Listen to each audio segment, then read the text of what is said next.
அனைவருக்கும் இனிய மாலை வணக்கம். Ladies and gentlemen, I am very happy to be a part of this conclave and deliver this address. I thank ABP Network for giving me the topic, the Tamil Nadu model, what India can learn. This conclave is aptly named the Southern Rising Summit 2023. Yes, the South is rising. Especially Tamil Nadu has not just been rising, but also guiding the Indian subcontinent. For the last 50 years, the South Indian states have grown faster than the national average. ஒரு நல்ல அரசு என்பது உணவு உற்பத்தி, கல்வி, சுகாதாரம், தொழில்துறை ஆகிய அம்சங்களில் சிறந்து விளங்க வேண்டும் என்று சொல்வார்கள். Tamil Nadu has attained greater heights in the field of food security, agriculture, education, health and industrial sector. சுதந்திரம் பெற்ற பிறகு இந்திய மாநிலங்கள் பெரும்பாலானவை ஒரே நிலையில்தான் இருந்தன. எல்லா மாநிலத்திற்கும் ஒரே மாதிரியான வாய்ப்புகள் தான் இருந்தது. ஆனால் தென் மாநிலங்கள், குறிப்பாக சொல்லணும்னா தமிழ்நாடு, இந்த அளவுக்கு முன்னேற்றம் கண்டிருக்கிறது என்றால் இங்கு நிகழ்ந்த சமூக பொருளாதார புரட்சி தான் காரணம். உழுதுவருக்கே நிலம் சொந்தம் என்ற வகையில் நில உச்சவரம்பு சட்டத்தை கொண்டு வந்து ஏழை எளிய மக்களுக்கு நிலங்களை வழங்கியவர் டாக்டர் கலைஞர் அவர்கள். உணவு உற்பத்தியை பெருக்கியதோடு உணவுப் பொருட்களை குறைந்த விலைக்கும் கட்டணமின்றியும் அனைவருக்கும் கொண்டு சேர்த்தது நம்முடைய திராவிட முன்னேற்ற கழக அரசு. இன்றைக்கு இந்தியாவிலேயே ஒரு முன்னோடி உணவு கொள்முதல் மற்றும் விநியோக அமைப்பாக தமிழ்நாடு சிவில் சப்ளைஸ் கார்ப்பரேஷன் உள்ளது. தமிழ்நாட்டின் பொது விநியோக முறை, பப்ளிக் டிஸ்ட்ரிபியூஷன் சிஸ்டம் என்பது மிகவும் வலிமையானது. The DMK has been giving equal importance to the health and education also. Our Honorable Chief Minister has built the state-of-the-art library called Kalaignar Centenary Library at Madurai and a 1,000-bedded Kalaignar Centenary multi-speciality hospital at Chennai at a cost of rupees 250 crores each. Tamil Nadu has achieved a phenomenal growth in industrial sector too. Tamil Nadu is the first state in India to frame an IT policy as early as 1997 and introduce a need-based computer education in education institutions in big way. We are one of the top economies of the country. We are competing with Maharashtra in the field of industrial development. In my view, one of the most important factors that contributed to this faster growth was the linguistic flexibility and acceptance of English. In 1960s, when there was an effort to remove English from being the official language in India, the DMK was in the forefront of the fight against Hindi imposition. The DMK cadres across the state protested and made it a people's movement and prevented the linguistic chauvinism. We succeeded in retaining English as an official language. The results of the successful resistance are evident from the growth Tamil Nadu has achieved recently. Our people have gone places, from NASA to Silicon Valley Big Tech. You name it, you see Indians, mainly Tamilians, occupying important positions. The most recent examples one could cite for Tamil Nadu's illustrious growth story is the contribution of state-educated Tamil Nadu scientists in the numerous ISRO missions in the recent decade. From Chandrayaan-1 project director Thiru Mailsami Annadurai to Thiru Veeramuthuvel, the brain behind Chandrayaan-3 mission, and not to mention Ms. Nihar Shaji, the project director of Aditya L1, the state has produced one of the best talents in the field of space science. I studied in the state board Tamil medium school and attained this height, Thiru Veeramuthuvel said in a felicitation event arranged by the Tamil Nadu government. They are also an answer to those who question the linguistic policy and the growth formula of the Dravidian model. The growth story and vision of the Dravidian model, in fact, did not stop with working great thinkers and scientists and trained skilled youths. The Dravidian model of Tamil Nadu, particularly our visionary leaders, late Tandai Periyar, Peringar Anna, and Dr. Kalaignar, piloted some of the reformatory and revolutionary changes in the state. I would like to point out a few. Legalizing self-respect marriages in 1967, in the first tenure of the DMK government, Supreme Court has upheld similar legislation only recently. Nationalization of buses in 1970s, providing free spectacles to rural people, inheritance rights of women in ancestral property, which was again upheld by the Supreme Court a few years ago, was legislated by Kalaignar in 1989. In the same year, Kalaignar also formed the self-help groups for women. These two schemes of the DMK ushered in a remarkable change in the social fabric of the state. Kalaignar abolished common entrance tests and produced lakhs of first-generation engineers and doctors from the oppressed and the subaltern section of the society by waiving the fees completely. Taking over from our Kalaignar, our beloved Chief Minister has now taken welfare governance to a whole new level by launching schemes never ever thought about in the entire Indian subcontinent. The Chief Minister's breakfast scheme, benefiting almost 17 lakh government school students. The Non-Mudalvan scheme, turning 13 lakh college students as industry ready, and Vidiyal Payanam, offering costless bus travel for women, have turned the Dravidian model government a role model government for other states to emulate. The Telangana government has emulated our CM's breakfast scheme recently, while Karnataka government has replicated our Vidiyal Payanam scheme. To top it all, the Kalaignar Magalir Urumai Thogai Thittam, the crown jewel of our government, and the largest ever scheme implemented by a state in terms of fiscal responsibility, has transformed our Dravidian model government into a matter of envy across the country. About 1 crore 6 lakh and 52,000 women are receiving rupees 1,000 per month. The other idea that DMK has stood for constantly is federalism. We have been advocating for state rights from the time of DMK's inception in 1949. We believe that the one-size-fits-all approach will not work for a vast and a diverse country like our India. The union government should frame the broader policy framework and provide sufficient space for the states to design and implement schemes that are suitable to the needs of the people of the state. This approach will allow the states to adapt and innovate.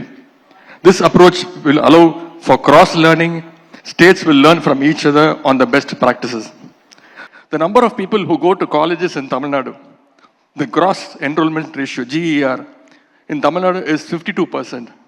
This is better than the United States of America, where the GER is around 41% and on par with the Scandinavian countries. It's a phenomenal achievement, an achievement that stands testimony to the Dravidian model of governance. I have just given you a couple of examples. Likewise, some states would have performed well on a particular parameter. States could learn from each other and modify it appropriately. Therefore, we advocate a system where the union government acts as an enabler and supports the states to design and implement schemes that are relevant to their own context. This can be the approach for truly cooperative federalism. Unfortunately, in the last few years, the union government has not followed this approach. Rather, they have been using all possible means to centralize power and dictate terms to the states.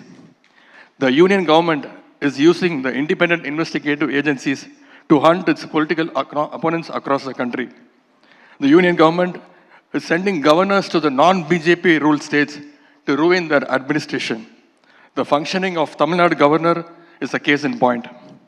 NEET is another catastrophe which was imposed on Tamil Nadu. Early in the last century, there was a rule saying to study MBBS, you need to know Sanskrit. What is the connection between MBBS, becoming a doctor, and learning Sanskrit? It was the Justice Party that abolished the rule.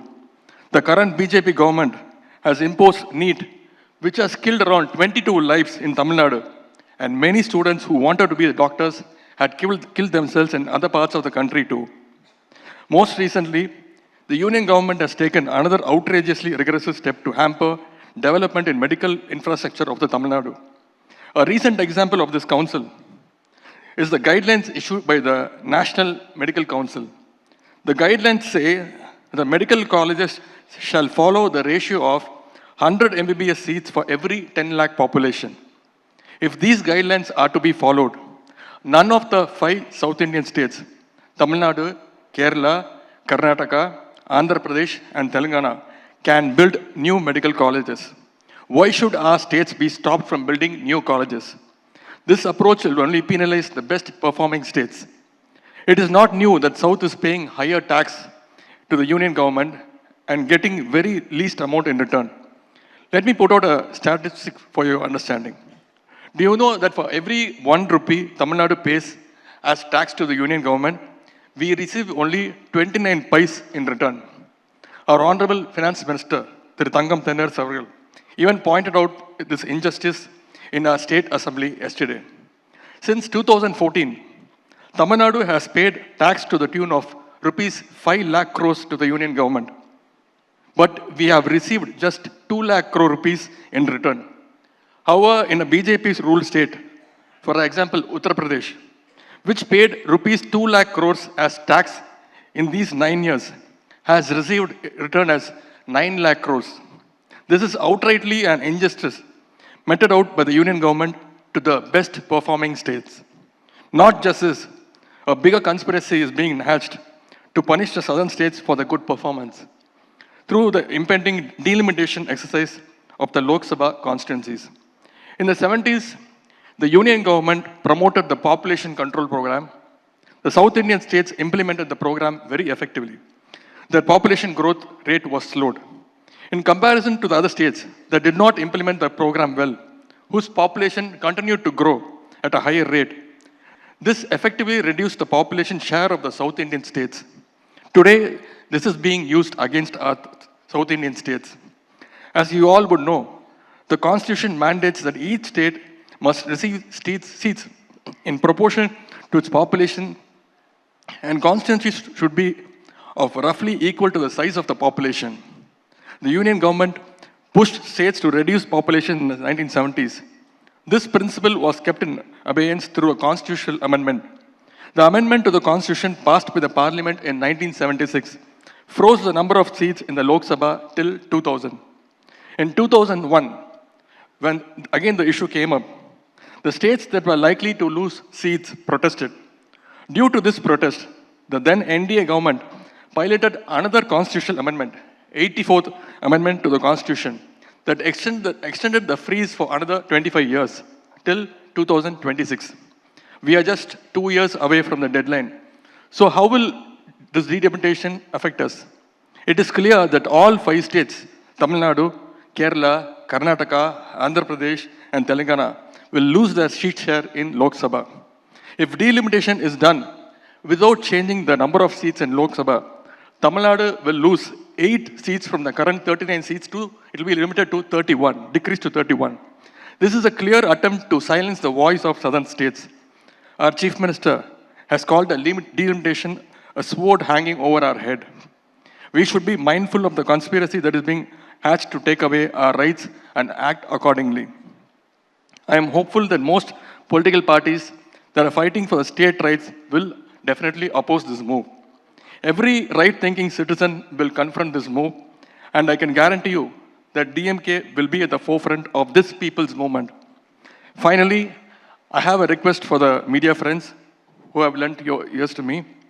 From the above points, you would have understood that Tamil Nadu is distinct and a class apart from the rest of the country on most spheres of the social development.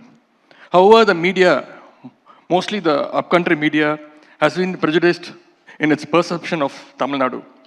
Instead of showcasing our success stories and uniqueness, a few northern India media paints a grim picture of the state as being divisive. We are not divisive. We are great patriots and second to none. In fact, we are among the first in contributing to the national development. I can also cite instances when the media had fallen prey to the malicious designs of some selfish political parties like the Bharatiya Janata Party. Recently, I spoke about the importance of creating an equal society without caste discrimination. My statement was mischievously twisted and falsely spread by the BJP for cheap political gains. Instead of exposing the falsehood of the BJP and the truth in my statement, the media, mainly the North Indian media, organized exhaustive debates for almost 10 days. It was worrisome to see the media fall for some malicious political designs instead of speaking the truth to power. ஊடகங்களுக்கும் சமூக பொறுப்பு இருக்கின்றது. எப்படி அரசியல்வாதிகளுக்கு சமூக பொறுப்பு இருக்கிறதோ அதே போல ஊடகங்களுக்கும் சமூக பொறுப்பு இருக்கின்றது. எப்படி எங்களை மக்கள் பார்த்து கொண்டிருக்கிறார்களோ உங்களையும் மக்கள் பார்த்து கொண்டு தான் இருக்கின்றார்கள். எனவே அந்த பொறுப்பை உணர்ந்து நீங்கள் அனைவரும் செயல்பட வேண்டும் என்று இந்த நேரத்தில் கேட்டுக்கொள்கின்றேன்.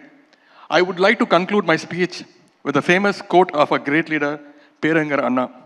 Anna said, "Go to the people, live among them, learn from them, save them, serve them, plan with them, start with what they know, build with what they have." Our Honorable Chief Minister is following what Perangar Anna has said 6 decades ago and running a people-centric and public welfare government. I sincerely wish the media up north would be more accommodative and democratic in engaging the southerners like us and change the wrong perception of Tamil Nadu in the interest of the nation. Tamil Nadu, mainly DMK, and our people will continue to contribute to the national development. Thank you. Vanakkam.